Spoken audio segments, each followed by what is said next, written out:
اللہ تعالیٰ قرآن کریم میں فرماتے ہیں، اور جو لوگ انکار کر رہے ہیں وہ خیال نہ کریں کہ ہم جو ان کو ڈھیل دے رہے ہیں یہ ان کے حق میں بہتر ہے، ہم تو ان کو صرف اس لیے ڈھیل دے رہے ہیں کہ وہ اور گناہ سمیٹ لیں اور ان کو ذلت کی مار ہے۔ اگر انسان صابر ہو تو اس سے کی گئی ہر زیادتی کا جواب عرش سے آتا ہے۔ اللہ تعالیٰ قرآن کریم میں فرماتے ہیں، اللہ جسے چاہتا ہے بھٹکا دیتا ہے اور جسے چاہتا ہے سیدھے راستے پر لگا دیتا ہے۔ فرمان مصطفیٰ صلی اللہ علیہ وسلم ہے، اللہ پاک جب کسی بندے سے بھلائی کا ارادہ کرتا ہے تو اس کے گناہ کی سزا فوری طور پر اسے دنیا میں ہی دے دیتا ہے۔ اللہ تعالیٰ قرآن کریم میں فرماتے ہیں، ان کے لیے دوزخ کا بچھونا اور اوپر سے اسی کا اوڑھنا ہوگا، ہم ظالموں کو اسی طرح سزا دیتے ہیں۔ اللہ تعالیٰ سورہ فرقان میں فرماتا ہے، اور جس دن آسمان بادلوں کے ساتھ پھٹ جائے گا اور فرشتے لگاتار اتارے جائیں گے، اس دن حقیقی بادشاہی رحمان کی ہی ہے، اور وہ دن کافروں پر بہت سخت ہوگا۔ اللہ تعالیٰ قرآن کریم میں فرماتے ہیں، جو لوگ بری چالیں چل رہے ہیں کیا وہ بے خوف ہو گئے ہیں کہ اللہ انہیں زمین میں دھسا دے یا ایسی جگہ سے ان پر عذاب بھیجے جہاں سے انہیں وہم و گمان بھی نہ ہو۔ ہر بستی میں اس کے بڑے بڑے مجرموں کو ہم نے اسی طرح ڈھیل دی کہ اس میں اپنی چالیں چل لیں۔ وہ یہ چالیں اپنے ساتھ ہی چلتے تھے مگر انہیں اس کا احساس نہیں تھا۔ اور صبر کرو، اور تمہارا صبر کرنا اللہ ہی کی توفیق سے ہے، اور ان پر غم نہ کھاؤ اور ان کے مکر و فریب سے تنگ دل نہ ہو، بے شک اللہ ان کے ساتھ ہے جو پرہیزگار ہیں اور جو نیکی کرتے ہیں۔ جب آپ کے ساتھ کوئی برا کرے یا آپ کے لیے برا سوچے تو اسے اپنے عمل میں مصروف رہنے دیں، اس سے دور رہے اور اس کی حرکات کا اثر نہ لیں، بس اپنے دل میں اپنے رب کا خوف رکھیں۔ آپ کو یہ یقین ہونا چاہیے کہ آپ کے رب کو نہ نیند آتی ہے اور نہ اونگ، اور وہ ہر شے کو ہر وقت دیکھ رہا ہے۔ تو کیسے ممکن ہے کہ برا کرنے والا اس کی گرفت سے نکل پائے؟ اس لیے آپ بے فکر رہیں، آپ کو آپ کا رب جلد ہی ان کا مکافات دکھا دے گا، بس صبر کے ساتھ انتظار کریں۔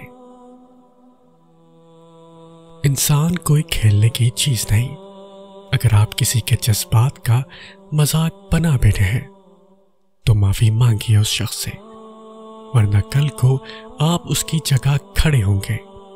مکافات عمل ہو کے رہتا ہے، اس لیے انسانوں کا دل توڑنے سے گریز کریں۔ دوسروں کا دل توڑنے والے کو اللہ پاک ایسے توڑتا ہے کہ اس کا جینا بھی مشکل ہو جاتا ہے۔ اور وہی ہے جو رات کے وقت تمہاری روح قبض کر لیتا ہے اور دن بھر میں تم نے جو کچھ کیا ہوتا ہے اسے خوب جانتا ہے، پھر اس میں تمہیں زندگی دیتا ہے تاکہ مقررہ مدت پوری ہو جائے، پھر اسی کے پاس تم کو لوٹ کر جانا ہے۔ اس وقت وہ تمہیں بتائے گا کہ تم کیا کیا کرتے تھے۔ اللہ کی دی گئی ڈھیل کو اپنی چالاکیاں مت سمجھے، وہ جب رسی کھینچتا ہے تو انسان منہ کے بل گرتا ہے۔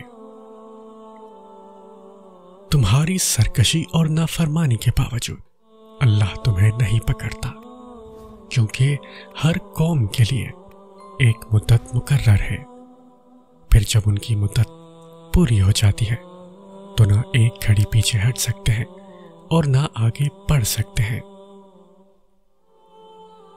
اگر لوگوں کے گناہ پر اللہ تعالیٰ ان کی گرفت کرتا تو روئے زمین پر ایک جاندار باقی نہ رہتا، وہ تو انہیں ایک وقت مقررہ تک ڈھیل دیتا ہے۔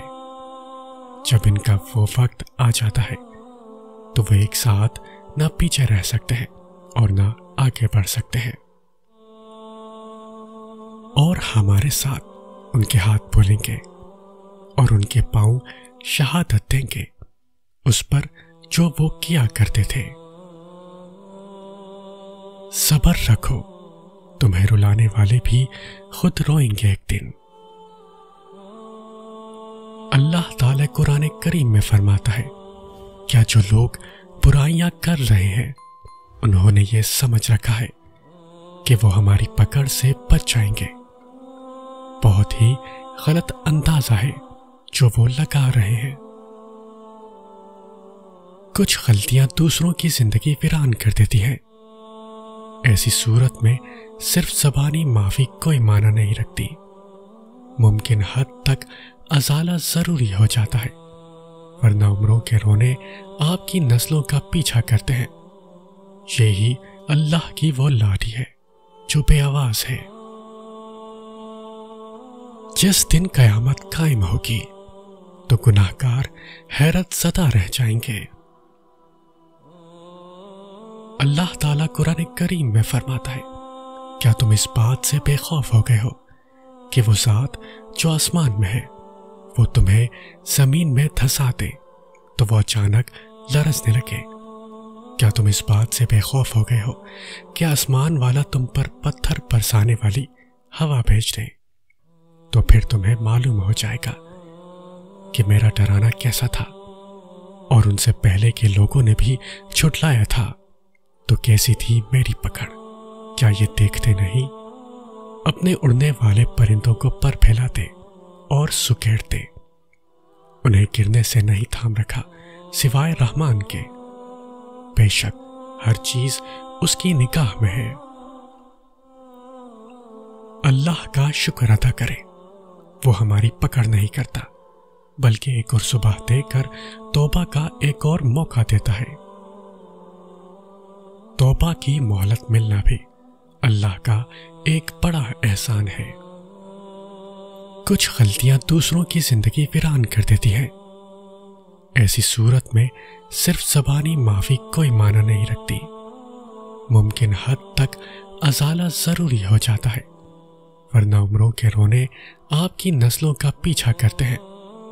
یہی اللہ کی وہ لاٹھی ہے جو بے آواز ہے۔